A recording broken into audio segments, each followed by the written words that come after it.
নমস্কার, কেমন আছো সবাই? আশা করছি সবাই ভালো আছো, সুস্থ আছো। প্রতিদিনের মতো আরও একটি নতুন ভিডিও নিয়ে চলে আসলাম। আশা করছি তোমাদেরও ভালো লাগবে। তো সোনাই তো স্কুলে চলে গেছে, মামনিও স্কুলে চলে গেছে আজকে। ও প্রতিদিন যায় না, ওই যেদিন স্কুলে কোনো ওদের প্রজেক্ট থাকে সেদিনই যায়। তো যাই হোক, এদিকে আমি রান্নাটা করে নিচ্ছি। আর তোমাদের দাদাভাই সোনাইকে বাসে তুলে দিয়ে এসে আবার একটু বাজার করে নিয়ে এসে, বাজারে নিয়ে এসে লাল শাক আর মাছ, রুই মাছ নিয়ে এসে আজকে রুই মাছের ঝোল করব আজকে, আর শাক ভাজবো। তো রুই মাছটা করব আজকে কাঁচা লঙ্কা দিয়ে। আর এদিকে কাঁচা লঙ্কাটা বেটে নিয়েছি পাটায়, আজকে আর মিক্সারে ব্যবহার করলাম না, পাটাই বেটে নিয়েছি। একটু আদা আর একটু কাঁচা লঙ্কা বেটে দিয়ে একটু হলুদ গুঁড়ো সাথে একটু লবণ দিয়ে ভালো করে একটা কষিয়ে নেব। একদমই সিম্পলভাবে করব, প্রচুর গরম, আর এই গরমের মধ্যে একটু পাতলা ঝোল করলেই ভালো লাগে। আর তোমাদের দাদাভাই যেহেতু বাড়িতে আছে সেজন্য আর কি কোনো চাপ নেই, তো বাজারটা তোমাদের দাদাভাই করে দিচ্ছে। আর তা না হলে তো আমাকেই ওই সকালবেলা সোনাইকে স্কুলে বাসে দিয়ে তারপরে আবার যদি কোনো কিছু আনার থাকে আর কি, যেমন মাছ শেষ হয়ে গেলে ওগুলো নিয়ে আসতে হয়। এবার তোমাদের দাদাভাই যখন বাড়িতে থাকে তখন আর এই ঝামেলাটা থাকে না, ওদিকে দিয়ে এসে আর আমার আর যেতে হয় না আর কি, বাজারে করে নিয়ে আসে একবারে, আমার ওই নিশ্চিন্ত থাকা যায়। তো ওই জন্য নিয়ে আসলো, নিয়ে আসার পরে আমি সব কিছু ধুয়ে রেডি করে নিলাম। এদিকে রান্নাও বসিয়ে দিয়েছি। এখন ওই 1টার মতো বাজে, একটু দেরি হয়ে যায় আমার রান্না বসাতে কেন কি সকালের খাওয়া দাওয়া সারতে ওই প্রায় 10টা 11টা বেজেই যায়। তারপরে এদিকে আরও টুকটাক কাজ থাকে, আর কিছুটা জামা কাপড় ছিল। আর বুঝতেই পারছো এখনকার দিনে তো ওই বৃষ্টি, বর্ষাকাল আর কি, যখন তখন বৃষ্টি চলে আসে আবার রৌদ্র উঠে যায়। সেজন্য আর কি সেইভাবেই জামা কাপড় যদিও ধুয়ে দিই, আবার দেখি যে বৃষ্টি পড়ে গেছে আবার দৌড়ে যেয়ে সব কিছু নিয়ে আসি। এই সমস্ত চলতেই থাকে, সেজন্য আর কি রান্নাটা একটু লেট হয়ে যায়। আজকে অনেকগুলো জামা কাপড় ধুয়েছি, কিন্তু আবার বৃষ্টি আসছে, আবার তুলে ওই ছাদের ঘরে সিঁড়িঘরটার মধ্যে রেখে দিই ছড়িয়ে। আজকে আবার অর্ধেকটা সিঁড়িঘর থেকে বাড়ি ঘরে নিয়ে আসলাম। ওই ঘরে যে পর্দার রড লাগানো আছে সেইখান দিয়ে মেলে দিয়েছি, কি করব, এতটা বৃষ্টি হচ্ছে। সেজন্য কিছু করার নেই, বারে যাওয়ার থেকে ওই ভাবলাম যে সিঁড়ি করে ওখানে একটা দড়ি টানিয়ে নিয়েছি। আর ঘরে যে পর্দার বাজে দেখা যায়, কিছু করার নেই, তোমরা দেখতে পাবে হয়তো। কিছু করার নেই, যখন বৃষ্টি নামে তখন খুব অসুবিধা হয়, বারে ওই আবার মেলো, আবার ওইটাই অনেকটা সময় চলে যায়। দুবার গেছি, আর যাব না এবার। লাস্টের দিকে ভাবলাম যে না, এই বুদ্ধিটা করা যায়, তাহলে আর অসুবিধা হবে না। ওই সিঁড়ি করে অনেকটা হাওয়া আছে, আলো বাতাসে শুকিয়ে যাবে। আর সারাদিন তো ফ্যান চলে, তো ফ্যানের নিচে ওই পর্দাটা কুচিয়ে ওখানে মেলে দিই, ছোটো ছোটোগুলো আর কি, যেগুলো হালকা পাতলার মধ্যে ঝরে গেছে আর কি, জলগুলো ঝরে গেছে, সেগুলোই নিয়ে আসলাম।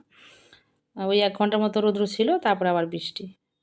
এইরকমই চলছে কয়েকদিন ধরে, খুব বিরক্ত। আর আমাদের পাশে তো গলিতে একদমই জলে ভর্তি, হাঁটাই যায় না, বের হওয়া যায় না। তো আমাদের বাড়ির পাশটা ভালো আছে, কিন্তু রাস্তাগুলো সব ডুবে আছে, এতটা জল হয়েছে। তো তোমাদের ওদিকে কেমন বৃষ্টি হয়েছে বলো তো? আমাদের এদিকে তো প্রচুর বৃষ্টির জন্য রাস্তায় বেরোনো যায় না, এত হাঁটু পর্যন্ত জল হয়ে আছে। কবে যে বেরোবে এই জলগুলো আমি আমরা বুঝতে পারছি না। এবারে বৃষ্টি মনে হয় বেশিই হচ্ছে। তো যাই হোক, তো অনেকেরই কষ্ট হচ্ছে এই বৃষ্টির জন্য। কেন সবারই তো বেরোতে হয় একটু, সেজন্য রাস্তায় না বেরোলে তার হয় না। তো যারা সাইকেল বাইক নিয়ে যাচ্ছে তাদের তো ঠিক আছে। এবার যারা, বিশেষ করে এই যে আমার ছেলে যখন বিকালবেলা টিউশনে যায়, খুব সমস্যায় পড়তে হয়। তখন ওই জলগুলো তো আর ভালো নয়। শুধু বৃষ্টির জল তো নয়, আশেপাশে অনেক বাড়ি আছে যে খোলা পায়খানা, টয়লেটের আর কি জলগুলো, বা বাথরুমের জলগুলো, যেগুলো সব মিক্স হয়ে যাচ্ছে, সেই জলগুলো পাড়িয়ে সে ঘরে আসছে। সবসময় তো আর ওই 3 বারই চান করা যায় না, সেজন্য একটু কষ্টই সবারই হচ্ছে। তো যাই হোক, কয়েকদিন ধরে খুব সমস্যা, এই কাপড় চোপড় মেলাটাও খুব সমস্যা। তো এদিকে দেখো আমার মাছের ঝোলটাও কিন্তু হয়ে গেছে, ওই যে কচু আর আলু দিয়ে করেছি আজকে। আর কচুটা না আগে থেকেই একটু ভাপ দিয়ে নিয়েছি, যেন কচু মানেই তো ওই যে গলা চুলকানোর একটা ভাব মনে হয় আর কি, কিন্তু এই শোলা কচুগুলো কিন্তু গলা চুলকায় না। তবুও আমি তোমাদের দাদাভাই বলে একটু ভাপ দিয়ে নাও, তাহলে কিন্তু চুলকাতে পারে আর কি, সেজন্য আর কি ভাপ দিয়ে নিলাম। তো বেশ সুন্দর গলে গেছে আর কি। তো এবারে নামিয়ে নিচ্ছি। দেখো কত সুন্দর হয়েছে তরকারিটা, খেতে কিন্তু দারুণ হয়েছিল, একদম পাতলাই রেখেছি, অতটা পাতলা না, খুব ভালো হয়েছিল আর কি খেতে। তো কচুর তরকারি এতটা ভালো হয় আমি এর আগে খেয়েছি অনেকবার, তো অনেক দিন হয়ে গেল আর কি খাওয়া হচ্ছে না। একদমই কচু খেতে অতটাও ভালো লাগে না, সেজন্য আর কি করা হয় না। আজকে ঘরে ছিল সেজন্য করেই ফেললাম, কারণ কি নষ্ট হয়ে যাচ্ছে। আর এদিকে দেখো লাল শাক নিয়ে এসে সেটাই করব রসুন ফোড়ন দিয়ে, ওই কাঁচা লঙ্কা রসুন আর এর মধ্যে দুটো শুকনো লঙ্কা ভেজে রাখবো। আর শাক বানাই মানে আমাদের বাড়িতে শাক ভাজলেই ওই শুকনো লঙ্কাটা লাগবেই, খুব ভালো লাগে আমারও শুকনো লঙ্কা কামড় দিয়ে খেতে আর কি। শাক ভাজার সাথে ভাত মেখে একটু শুকনো লঙ্কা কামড় দিয়ে খাবো, বেশ ভালো লাগে। আর সেজন্য একটু শুকনো লঙ্কা ভাজবো। অনেকগুলোই শাক ওই 3 আটির মতো আছে, এগুলো সব কেটে এদিকে যখন ভাত আর তরকারি বসিয়েছি তখনই কেটেছি এটা। তো কেটে নিয়ে দেখো শাকটাও আমি বসিয়ে দিয়েছিলাম আর কি, সেজন্য ওই রান্না করতে বেশি সময় লাগেনি। ওই ভাতটা হয়ে গেলে ওই পাশে শাকটা আর ওদিকে তরকারিটা বসিয়ে দিয়েছিলাম, বেশ তাড়াতাড়ি হয়ে গেছিলো আর কি। আর ওই যে মাছের মাথাটা ছিল, সেই মাথাটার তরকারিতে দিইনি, এই শাকের মধ্যে দিয়েছি, যদি একটু থাকে রাত্রিবেলা। তো আমি শুনেছি আর কি শাকটাও রাত্রিবেলা খেলে খাওয়া যায় না আর কি, মাছ ছাড়া মাছের মাথা না দিলে খাওয়া যায় না। তো ওই জন্য মাছের কাঁটা একটু দিয়ে যখনই আর কি বেশি থাকে রান্না করি। কিন্তু শাকটা এত ভালো হয়েছিল দুপুরবেলায় শেষ হয়ে গেছে। মানে আমার ওই মাছের কাঁটা দিয়েছি রাতে খাবো বলে, কিন্তু সেটা আর ছিল না। আর আমাদের বাড়িতে ওই সোনাই এমনি সবজি খায় না, সোনাইও মামনিও সবজি খায় না, কিন্তু ওই শাক খুব ভালোবাসে, বিশেষ করে লাল শাকটা, পালং শাক লাল শাক এগুলো ভীষণ ভালোবাসে। তো রাতে আর ছিল না, ওই দুপুরবেলায় শাকটা শেষ হয়ে গেছিলো, তরকারিটা শুধু ছিল। আর ডাল ছিল আর কি, সকালে ডাল করেছিলাম ওই ডালটা ছিল। তো এবারে দেখো রান্না হয়ে যাওয়ার পরে কেউ মানে আরও অনেক কাজ থাকে। ওই যে কোটো-কাটো জানোই প্রতিদিন আমি একটু একটু করে মুছে রাখি। আর যেহেতু এখানে চিমনি বসানো নেই, তেল গ্যাসটা একটু বেশিই পড়ে, সেজন্য প্রত্যেক দিনই একটু একটু করে মুছতে হয়। যদিও প্রত্যেকদিন ভালো করে মোছা হয় না, মানে যেগুলো একটু তেল গ্যাসটা মানে ছিটকে যায় সেগুলো মুছে রাখি। আর সপ্তাহে 1 দিন করে মুছি ভালো করে ডিপ ক্লিন করে আর কি। তারপরে অনেকগুলো যে রান্নাবান্নার বাসন-কোসন আর কি, প্রতিদিনের কড়াই আমি প্রতিদিনই মেজে রাখি আর কি। তো এর আগে মাজতাম না, মানে খুব নোংরা পড়ে থাকতো। পরে না ওই রান্নার পরে কড়াই মাজলে পরিষ্কার হয় না। সেজন্য আমি একদম গরম থাকতে, থাকতে একজনের কাছে শুনেছিলাম আর কি, ওই গরম থাকতে, থাকতে যদি কড়াইটা মাজা যায়, সে যে মানে খুব পরিশ্রমও লাগে না, তাড়াতাড়ি হচ্ছে পরিষ্কার হয়ে যায়।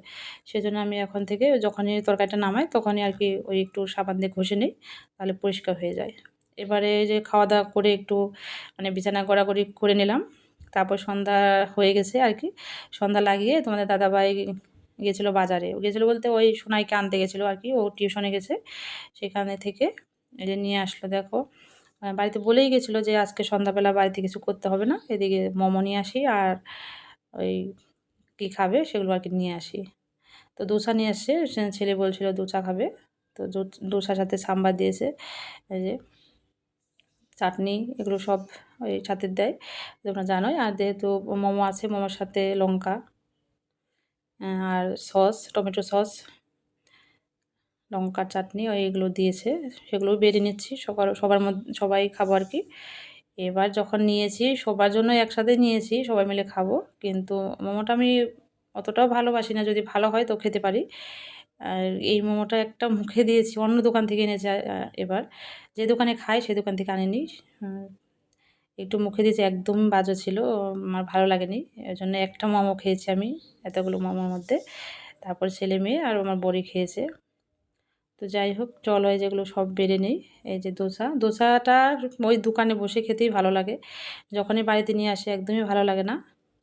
কেন কি ওই চিপকে যায় একদমই, মানে নরম হয়ে যায়, তখন আর কিন্তু খেতে ভালো লাগে না।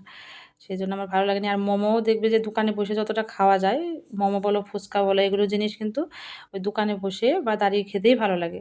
যখনই বাড়িতে আনবে তখন কিন্তু একদমই খেতে ভালো লাগে না, আমার তো ভালোই লাগে না। আর দেখো এই যে ঠান্ডা হয়ে যায়, বিশেষ করে যতই কিছু দেয় না কেন মানে প্যাকেট করে, কিন্তু একদমই ভালো লাগে না। আর আমি তো খেতেই পারলাম না। আর এই দোসাটা কেমন যেন একটু লাগলো, মানে ওই যে ঠান্ডা হয়ে গেছে না, একদমই বাজে লাগলো। সেজন্য ওরাই খেয়েছিল, আমি আর একটু খাইনি। দোসা তো খাইনি, একটা মোমো খেয়েছিলাম। তারপরে একটু চা খেয়েছি আর কি। এবার ভাবলাম যে চা খাবো না, কিন্তু এগুলো খেতে পারলাম না। তারপরে একটু চা খেয়েছিলাম। তো যাই হোক ওই যে দেখো কাপড়-চোপড় মেলেছি কোথায় বললামই। তো সবাই ভালো থেকো, সুস্থ থেকো, আবার দেখা হবে কোনো না কোনো ভিডিওর মধ্যে। Tata, good night.